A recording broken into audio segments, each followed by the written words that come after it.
Okay, so let's take a look at a real world example of how a hacker could gain access in this environment. So let's say, for instance, we have our two wireless access points that we have here. Well, if someone wanted to come in and, again, a malicious individual, a hacker, etc., they could set up what's called a rogue access point, and they could issue a denial of service against our existing wireless access point, basically take it offline or make it so that it can't respond to requests. They could put a wireless access point using something called open authentication, which means there is no password required.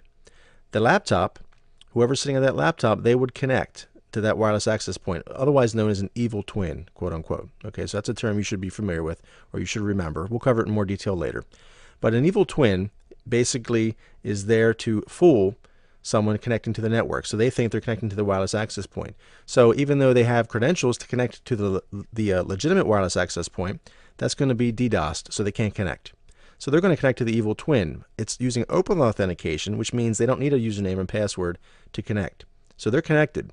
And if we are in control of that wireless access point of that evil twin, we could set it so that it pops up some type of authentication message. So the user sitting at the laptop would think, something must have happened. It's prompted me for my credentials.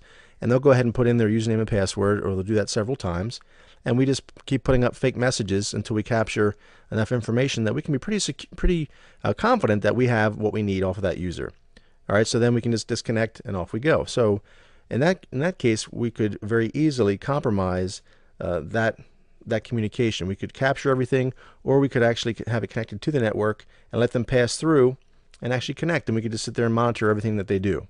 All right, as that communication passes through the wireless access point. So just be advised that those types of things are in fact possible. You could be sitting at a coffee shop and someone could do something similar to that.